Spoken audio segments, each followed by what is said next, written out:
Décès de deux personnalités, Simone Veil et Louis Nicolin. Gérard Collomb à Saint-Cyr-au-Mont-d'Or pour le baptême de promotion des commissaires de police. Enfin, du sang neuf à l'OL avec la présentation de nouvelles recrues. Adieu à Simone Veil, on a appris aujourd'hui son décès à l'âge de 89 ans. Rescapée d'Auschwitz, ministre de la Santé sous Giscard d'Estaing, elle avait porté la loi sur l'IVG et restait la femme politique préférée des Français. À Lyon, on se souvient notamment de son passage au mémorial de la rafle des enfants d'Isieux. C'était il y a 10 ans. Elle évoquait là-bas l'importance de la réconciliation franco-allemande. Si on ne s'était pas réconcilié avec les Allemands, on serait encore là, mais on doit se battre. Hein. Absolument. Alors, vraiment, merci à vous comme merci à nous. Le planning familial a notamment réagi aujourd'hui à la disparition de cette grande figure de la cause des femmes. Le souvenir que j'en ai, c'est d'une personnalité courageuse qui a fait face à l'Assemblée à de multiples critiques acerbes et antisémites et antiféministes au sein de l'Assemblée et qu'elle a tenu bon face aux députés qui l'insultaient et avec force elle a porté cette loi et donc c'est une femme courageuse que je garde dans ma mémoire. On a été surpris parce qu'on a rencontré Louis Nicolin dans la semaine puisqu'on avait une réunion de direction et tout allait bien.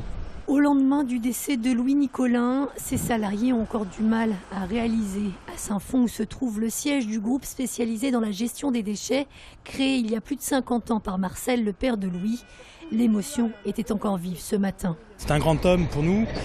Moi, je le connais depuis 35 ans maintenant, aujourd'hui. Je suis rentré en 82, c'est lui quasiment qui m'a embauché.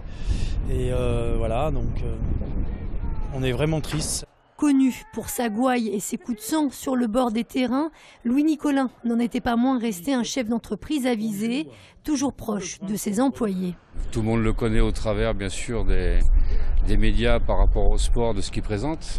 Mais nous, on a le côté, je dirais, homme d'affaires, puisqu'il est omniprésent par rapport à nos activités jusqu'à maintenant. Il était toujours très proche de son personnel. Pour lui, quand il est venu pour fêter les 70 ans du groupe et être au milieu du personnel, on voyait sur son visage qu'il était très heureux justement d'avoir ces échanges avec eux.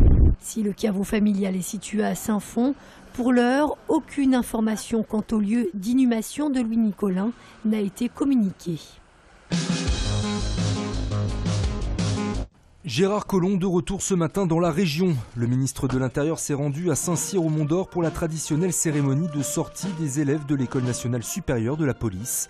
À cette occasion ont été mises à l'honneur la 67e promotion de commissaire, mais aussi la 21e d'officier de police qui défilera cette année sur les Champs-Élysées pour le 14 juillet. Vous aurez à diriger des femmes et des hommes qui attendront de vous que vous définissiez clairement l'action qu'ils auront à mener. Ils attendront que vous soyez des meneurs d'hommes capables de les mobiliser, d'insuffler cet esprit d'équipe sans lequel on ne saurait faire face à aucun des grands enjeux de la sécurité auxquels nos pays sont aujourd'hui confrontés.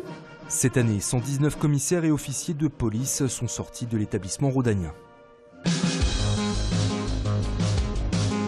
La fin de Laurent Wauquiez, c'est notamment d'assainir les comptes de la région Rhône-Alpes. Et en cela, unanimement, tout le monde souscrit justement à ce vœu. C'est plus après les méthodes employées qui créent justement ce climat délétère. Laurent Wauquiez dressait hier son bilan financier, un an après son arrivée à la tête de la région. Au même moment, le magazine Acteurs de l'économie publie une longue enquête qui pointe la méthode Wauquiez et les tensions au sein de la collectivité.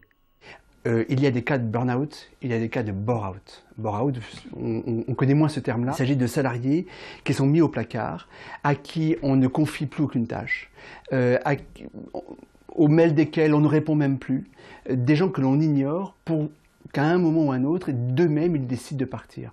Et ça, c'est une réalité. Et un vice-président lui-même m'a confié dans son service faire face à des cas de burn-out et de bore-out. De son côté, Laurent Wauquiez n'a pas souhaité réagir à cette enquête. Je suis très content d'être arrivé à l'Olympique Lyonnais, même si ça a pris un peu de temps. Mais bon, je suis ici et je suis content d'être ici et que la saison commence. Et de 3, après Marsal et Traoré, l'OL a présenté hier Ferland Mendy qui vient de signer pour 5 ans à Lyon. Âgé de 22 ans, il évoluait jusqu'alors au Havre en Ligue 2. Déjà, je voulais pas aller à l'étranger parce que je trouvais que c'était pas un projet de jeu qui me correspondait. Et j'ai parlé avec l'Olympique de Lyonnais et c'est un club qui a de l'ambition, un bon projet de jeu et ça m'a plu et j'ai pas hésité et j'ai foncé. À noter enfin la présentation officielle ce soir d'une autre recrue de l'OL, l'attaquant dominicain Mariano Diaz, 23 ans, en provenance du Real Madrid.